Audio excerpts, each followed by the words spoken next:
Heart beat scan ఒక్క second లోనే world class 640 slide CT scan ఇప్పుడు మీ విస్టా ఇమేజింగ్ బంజారా హిల్స్ లో. ఏం చదువుకున్నావు? ఏం చదువుకోలేదండి. ఏబిసిడి అలు కూడా రావా? థమ్స్ అప్ తప్పితే ఏది రాదండి. థమ్స్ అప్ అదేంటి? అదేనండి ఏలుముద్ర.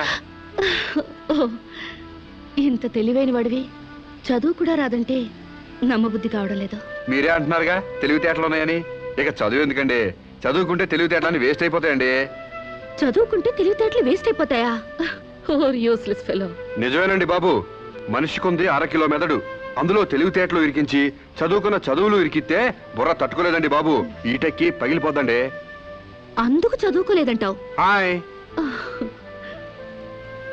సంశివరా, ఏంటది?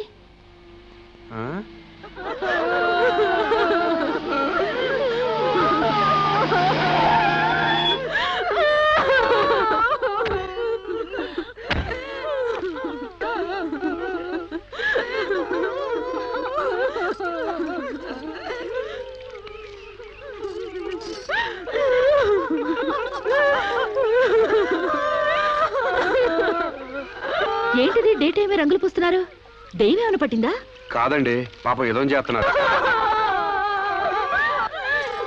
అదేంటి బొట్టు తుడిపేసి గాజులు పగలు కొడుతున్నారు? మొగుడు చచ్చిపోతే అట్టగే చేస్తారండి, లేకపోతే విధవని తెలియదు కదండి పాపం.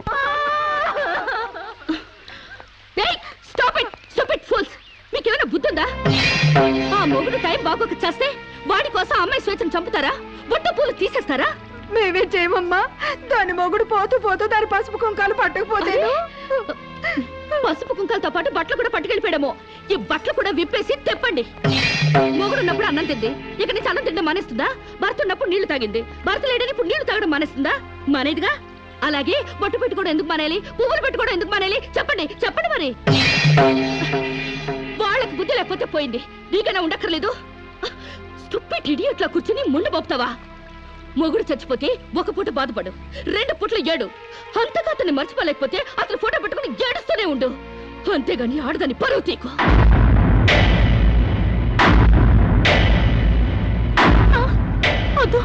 ఆగండి. మీరు తెలిసి చేస్తున్నారా తెలియక చేస్తున్నారా?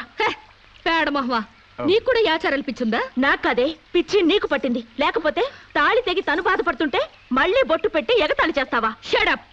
మొగుడు చచ్చిపోతే ఇలా బోడిగా తయారు చేయాలా? నీలాంటి వాళ్ళు ఉండబట్టే పసుపు కుంకాల రేటు పడిపోయాయి. కరెక్ట్. పెళ్ళయ్యాక నీ మొగుడు చేస్తే నువ్వు ముండ మోయకుండా బొడ్డు కింద బొమ్మల చీర కట్టుకుని తెగ తిరుగుదుగాన్లే. ఇక్కడ మాత్రం అడ్డం రాకు, లేదా తెలియకపోతే నేర్చుకో. పెళ్ళైన వాళ్ళకి, పెళ్లి కాని వాళ్ళకి, పెళ్ళై భర్త లేని వాళ్ళకి తేడా తెలియడానికి ఈ పద్ధతులు. బుద్ధి లేకుండా మాట్లాడుకో. నాకు పెళ్లి కాలేదు, నీకు పెళ్లి కాలేదు, మొగుడు లేరు, అయినా నువ్వు బొట్టు పెట్టుకోవట్లేదా? బొట్టు చూపించగలవు గాని తాళి బొట్టు చూపించగలవా? పెళ్ళైన తర్వాత భర్త బ్రతుకున్నాడంటానికి సాక్ష్యమే కాలిమెట్టెలు. ఆమె భర్త పోయాడని సాటి మనుషులకి తెలియచెప్పాలి కాబట్టి బొట్టు తీసేస్తారు. పెళ్లి కాకముందు లంగా ఓణీలతో, పెళ్ళయ్యాక చీరా జాకెట్లతో, మొగుడు చచ్చి పెళ్లి ముచ్చట తీరాక తెల్ల బట్టలతో ఉంచడం మన పెద్దలు పెట్టిన ఆచారం. మొగుడు పోయాక కూడా తగుదునమ్మా అని టింగు రంగమని తిరిగితే ఎవడికో తిక్కరగి శీలం దోచేస్తాడు. దోచేయని శీలం పోతే ఏమైంది? మరి తెగించిన దానివి నీకేం తెలిసే శీలం అంటే? శీలం విలువ తెలిసిన వాళ్ళు అది పోకుండా ఉండటానికి పసుపు కుంకాలు పూలు నగలు తీసేసి తెల్ల బట్టలతో మామూలుగా కనిపించడానికే విధవం చేస్తారు. అంటే అగ్లీగా కనపడాలి. ఇక అమ్మాయికి ఏ మగాడితో టచ్ ఉండకూడదు, ఎవరితో తిరగకుండా అందాన్ని కప్పేసుకుని ఓ మూల కూర్చోవాలి. కానీ పెళ్ళాం పోయిన మగాడు మాత్రం ఎవరితోనో తిరగొచ్చు, ఏమైనా చేయొచ్చు. మొగుడు పోయిన తర్వాత అమ్మాయికి స్పెషల్ డ్రెస్ వేసి మగాడిని ఇండైరెక్ట్ గా అమ్మాయి మీదకి రెచ్చగొట్టడానికి మీరందరూ ఇలా చేస్తున్నారు. I will change this bloody damn thing. ఈ ఆచారాన్ని మారుస్తాను. చాలే ఊరుకోవమ్మా, నీ దారి నువ్వు పోక మధ్యలో నీ గొడవ ఏంటి? నేను సాంప్రదాయకంగా పసుపు కుంకాలు తీసేసి తెల్ల బట్టలతోనే నా భర్తనే తలుచుకుంటా ఇదవరలిగా బతుకుతాను.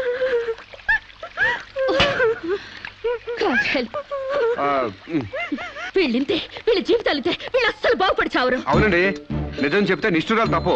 మీరు చెప్పిన దాంట్లో నాకేం తప్పు అనిపించలేదు. మీరు చెప్పిందే రైటు, మీ వెనకాల right. Thank you Samba.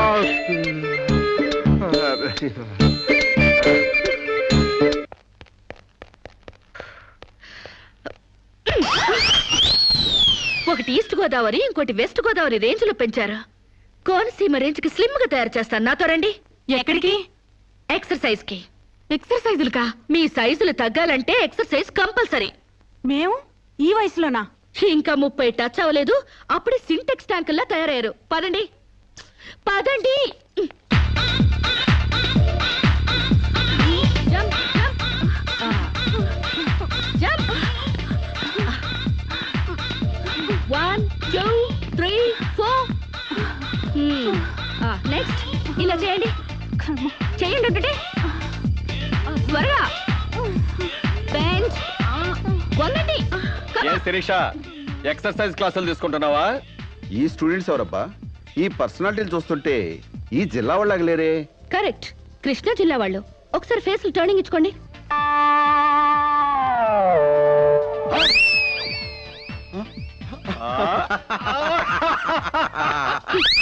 Start చేయండి, స్టార్ట్ చేయండి, త్వరగా త్వరగా స్టార్ట్ చేయండి. Good good, very good. గా మా చెల్లిలాగా స్లిమ్ అయిపోవాలి. బాబాయ్. Change change change. ఓహో, ఏంటది అసలు? అమ్మా మీకోసం ఎవరు ఆడవాళ్ళు వచ్చారు. నమస్కారం అండి. నమస్తే. మేము మహిళా మండలి నుంచి వచ్చామండి. నెక్స్ట్ వీక్ మా ప్రోగ్రాం ఉంది, అందులో వక్తగా మాట్లాడడానికి మిమ్మల్ని రిక్వెస్ట్ చేయడం. సభకి నమస్కారం. గోష్ఠిని ప్రారంభించవలసిందిగా అలకానంది గారిని కోరుతున్నాను. మహిళలం మనం ఎంతో సాధించాం. చదువుల్లో, ఉద్యోగాలలో 33% రిజర్వేషన్లు సాధించాం. చైర్మన్ లాంటి మగ పదాలను చైర్పర్సన్ అనేలా ఆడా మగకి వర్తించేలా మార్పించాం. ఎంత సాధించినా ఆడదాన్ని తమలపాకుల కట్టగానే చూస్తున్నారు, తల్లో పువ్వుగానే చూస్తున్నారు. ఉదాహరణకి ఆడది ఒక్కతే రోడ్డు పక్కనున్న టీ కొట్టుకెళ్లి టీ తాగితే ఇది లాడ్జింగ్ కేసు అని అంటారు. దీనికి కారణం ఏంటంటే ఒకప్పట్లా మనకు పోరాడే నాయకురాలు లేకపోవడమే. ఒక అనీ బిసెంట్, ఒక దుర్గాబాయ్ దేశ్ముఖ్, ఒక సరోజినీ నాయుడు, ఒక ఇందిరాగాంధీ మళ్ళీ మన కోసం పుట్టాలి. అసలు నన్ను అడిగితే ఈ జన్మలో దళితులకు ఎంతో సేవ చేసిన అంబేద్కర్ ఈసారి స్త్రీల కోసం వాడదానిగా పుట్టి రాజ్యాంగం తిరగరాయాలి, మనకు 50% రిజర్వేషన్లు కల్పించాలి. అప్పుడు రిజర్వేషన్ల ద్వారానే మనం పైకొచ్చామని చులకనగా చూస్తారు. అయినా మగాడు ఆడది ఒకరినొకరు అర్థం చేసుకుంటే ఈ భేదాలెందుకు, ఈ వాదాలెందుకు? ఎవరెంత ఎదిగినా కనాల్సింది ఆడదే, కారకుడు మగాడే. ఈ సత్యం తెలుసుకుని ఒకరినొకరు గౌరవించుకుంటే చాలు. మగాడు ఆడదాన్ని గౌరవించడం అటుంచి అణగదొక్కుతున్నాడు. మనం మగాళ్ల కాళ్ళు నొక్కడాలు, పని మనిషిగా చాకరీలు చేయడాలు అవన్నీ మానేయాలి. మనకి స్వేచ్ఛ కావాలి. మగాళ్ళు మనకి చేస్తేనే మనం వాళ్ళకి చేయాలి. వాళ్ళు అసలు లెక్క చేయకూడదు. అప్పుడే వాళ్ళు మన దారికి వస్తారు. Correct correct, super correct. ఇచ్చిన స్వేచ్ఛను అలుసుగా తీసుకుని జీవితాన్ని నాశనం చేసుకునే వాళ్ళు కూడా ఉన్నారు. ఫారిన్ వ్యామోహంలో పడి సాంప్రదాయాల్ని కాలదనడమే ఫ్యాషన్ అనుకుని ఆడదంటే అసహించుకునేలా స్వేచ్ఛను దుర్వినియోగం చేసుకునే వాళ్ళు కూడా ఉన్నారు. అందుకని అమ్మ చాటి బిడ్డలా, మొగుడు పక్కన బిడ్డలా ఆడది బతకాలా? పుట్టే జీవికి ఆడది ఆధారమైనప్పుడు ఆడది మరొకరి మీద ఆధారపడి బతకడం ఏంటి? అదిరింది నా సావిరంగా. కరెక్ట్, అంతే. సమాజంలో సమూలమైన మార్పు రావాలంటే మనిషి పుట్టుకకు మూలమైన వివాహ వ్యవస్థలోనే మార్పు రావాలి, విప్లవం రావాలి. పెళ్లి చూపుల పేరుతో మగాడు ఆడదాన్ని శల్య పరీక్ష చేస్తాడు, శీల పరీక్ష చేస్తాడు. కానీ అదే మగాడిని ఆడది ఏ పరీక్ష చేయకూడదు. సూపర్, సూపర్ అంటే సూపర్ అంతే. అందుకే ఆ మగాడిని ఆడది పెళ్లికి ముందే లొంగ తీసుకోవాలి. ఆ మగాడి ఇంట్లోనే ఆడది పెళ్లి చూపులు ఏర్పాటు చేసుకోవాలి.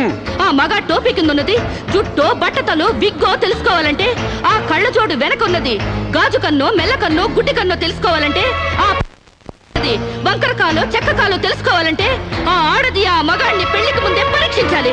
లేకపోతే ఆడది బెడ్రూమ్ లో ఏ చిరంజీవినో నాగార్జున ఊహించుకుంటూ కాపురం చేస్తుంది. అయ్యి బాబు, ఇది అసలైన సూపర్ అండి బాబు. ఈ డైలాగులు ఉపన్యాసాల్లో చప్పట్లకు మాత్రమే పనికొస్తాయి. ఈ విపరీతమైన ధోరణులే మనకి విలువ లేకుండా చేస్తున్నాయి. సాంప్రదాయకంగా పెళ్లి చేసుకున్న మా ముత్తాత సంతోషంగా ఉండేవారు. మా తాత ఇంకా సంతోషంగా ఉండేవారు. మా నాన్న ఇంకా ఇంకా సుఖంగా బతికారు. వాళ్ళు పెళ్లాలతో ఆనందంగా కాపురాలు చేసుకోలేదా? వాళ్ళ భార్యలు ఎవరితోనైనా లేచిపోయారా? లేకపోతే ముందుగానే పరీక్షలు జరిపించి పెళ్లిళ్ళు చేసుకున్నారా? మా తాత, మా ముత్తాతని మగాడి వైపు నుంచి చూస్తున్నావు గాని మీ అమ్మమ్మ, మీ నానమ్మ అని వాళ్ళ సైడ్ నుంచి ఆలోచించావా? మొగుడయ్యాడు కాబట్టి చచ్చినట్టు అడ్జస్ట్ అయ్యి ఎందరో బతుకుతున్నారు. మగ లేని మగాళ్ళ వల్ల ఎందరో కొట్టాళ్ళుగా బతుకుతున్నారు. మొగుడికి తెలియకుండా చాటుగా ఎందరో పక్క వాళ్ళతో దొంగ కాపురాలు చేస్తున్నారు. ఆ మాటకొస్తే గర్భసంచి లేని ఆడాళ్ల వలన ఎంతమంది మగాళ్ళు సంతానం లేక పున్నామ నరకానికి పోలేదు? అందవిహీనమైన భార్యలతో ఎంతమంది మగాళ్ళు అడ్జస్ట్మెంట్ లైఫ్ అనుభవించడం లేదు? వాళ్ళంతా వాళ్ళ పెళ్లాల్ని వదిలేయాలనేనా నీ ఉద్దేశం? అందుకే పెళ్లి చూపుల ఆచారాల్ని పూర్తిగా మార్చేయాలని గొంతు చించుకునేది. ఎండ కాస్తుంటే గొడుగేసుకోవాలి గాని ఆకాశానికి అడ్డు కడతావా, సూర్యుని పగల కొడతావా? అంతకన్నా వెర్ర ఆలోచన మరొకట్లేదు. మగాళ్ళలో మార్పు కోసం పవిత్రమైన ఆ పెళ్లి ఆచారాన్ని నాశనం చేసుకుంటావా? కాన్పు ముందు నొప్పులు, మార్పు కోసం కష్టాలు తప్పవు. నొప్పుల కోసం భయపడితే జననాలుండవు, కష్టాల కోసం వెనక్కి తగ్గితే సుఖాలుండవు. ఆచరణకి సాధ్యం కాని వాటి గురించి ఆలోచించడమే వ్యర్థం. ఆచరణలో పెట్టి చూపిస్తాను. చెప్పడం తేలికే గాని చెయ్యడం కష్టం. నేను చెప్పింది చేసి చూపిస్తాను. ఈ వివాహ వ్యవస్థని మారుస్తాను. పెళ్లికి ముందే ఒక మగాడితో డేటింగ్ చేసి అతను అన్ని విధాలా నాకు నచ్చితేనే అతన్ని పెళ్లి చేసుకుంటాను.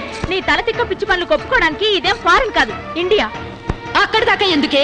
ఇప్పుడే ఒప్పిస్తాను. సాంబశివరావు, నాతో డేటింగ్ చేస్తావా? మీరు చెప్పిందా రైటు, మీ వెనకాల రైటు. డేటింగ్ అంటే ఏంటమ్మా? పెళ్లికి ముందు ఒకరి ఇష్టాల గురించి మరొకరు తెలుసుకోవడానికి కలిసి ఉండడం, అదే డేటింగ్. ఇదేంటిది కొత్తగా ఉంది? ఇది కొత్తగా నేను కనిపెట్టిందేం లేదు. డేటింగ్ అనేది ఫారెన్ లో ఎప్పటి నుంచో ఉంది. సాంబశివరావు, ఒప్పుకుంటున్నావా? శిరీష్ గారు ఏం చెప్పినా నేను కాదానండి. చూసావా, అప్పుడే మార్పు తేవడం స్టార్ట్ చేశాను. అంటే పెళ్లికి ముందే మీరు ఒకే ఇంట్లో కాపురం చేస్తారనమాట. ఒకరి పక్కన ఒకరు పడుకుంటారనమాట. ఒకరింగిలో ఒకరు తింటారనమాట. ఆఫ్ కోర్స్, మేమిద్దరం 6 నెలల పాటు ఒకే ఇంట్లో ఉంటాం. ఆ తర్వాత ఒకళ్ళొకళ్ళు ఇష్టపడితే పెళ్లి చేసుకుంటాం, లేకపోతే విడిపోతాం. విధవకి బొట్టు పెట్టాలన్నంత సులభం కాదు ఈ పని. ఇంతమంది ముందు నోటికొచ్చినట్లు వాగి ఇప్పుడు పరువు పోతుందన్న తాపత్రయంతో సరే అంటున్నాం. ఆ తర్వాత నేనెప్పుడన్నానంటే కావాలంటే అగ్రిమెంట్ మీద సైన్ చేస్తాను. కస్తూర్బాయ్ గారు, అగ్రిమెంట్ రెడీ చేయండి.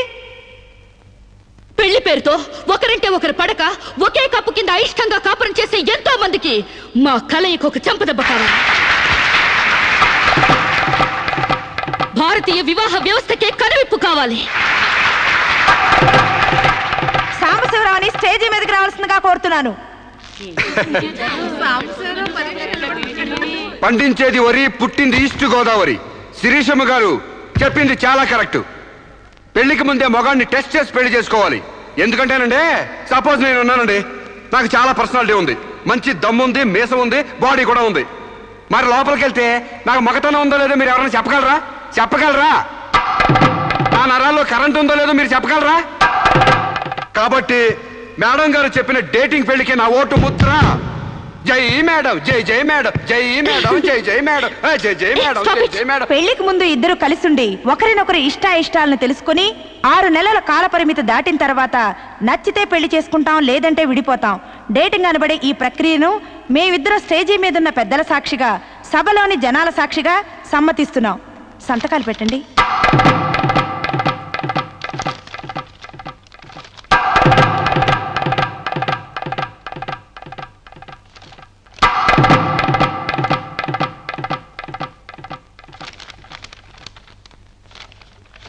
ఇక 6 నెలల తర్వాత మాకిష్టమైతే మీ అందరి సమక్షంలో మేము పెళ్లి చేసుకుంటాం.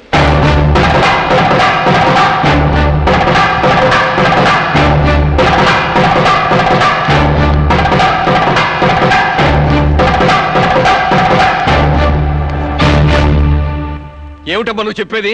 What's wrong? ఇందులో తప్పే ఉంది? రాంగున్నారా? మొగుడుతో గడప దాటానికి 1 పసాల నుంచి ఈ దేశంలో పరాయి మగాన్ని ఇంట్లో తీసుకొస్తానంటావా? డేటింగ్ అంటే మినిమం నాలెడ్జ్ కూడా లేనట్టుంది మీకెవరికి. డేటింగ్ అంటే వాటేసుకోవడాలు, మంచాలెక్కడాలు, ఒకళ్ళ మీద ఒకళ్ళు పడి దొరలడాలు, పొరడాలు కావు. Dating is just like friendship. కాలేజీలో మనం ఫ్రెండ్స్ తో ఎలా మూవ్ అవుతాం, ఇది అంతే. స్నేహానికి వివాహానికి మధ్య ఉన్న తినలేనే ఈ డేటింగ్. కావచ్చమ్మా, కానీ సమాజం దృష్టిలో అది వ్యభిచారమే. ఒక దేశం మహారాజు పరాయి దేశంలో బానిస కంట హీనమన్నట్టు ఆ ఫారిన్ కంట్రీలో డేటింగ్ గ్రేట్ కావచ్చేమో గానీ భారతదేశంలో ఇలాంటి వెధవేషాలు ఇస్తే మొహం మీద ఉమ్ము వస్తారమ్మా. వాట్ రామ్? మీ చెల్లెలు ఎవరితోనూ దొంగచాటుగా రాంగ్ చేస్తుంటే ఫీల్ అవ్వాలి గానీ ఓపెన్ గా చెప్పి పబ్లిక్ గా తిరుగుతానంటే ఫీల్ అవుతారెందుకు? మీరు ఇంకా బీసీ కాలంలోనే ఉన్నారు. మీరు డెవలప్ కారు, డెవలప్ అయ్యే వాళ్ళకి హెల్ప్ చేయరు. మీరు నాకంటే ముందు పుట్టారు కాబట్టి చెప్తున్నాను. నేను ఇతనితో డేటింగ్ చేస్తాను, ఇక నుంచి గెస్ట్ హౌస్ లోనే ఉంటాను. కామన్ సామ్.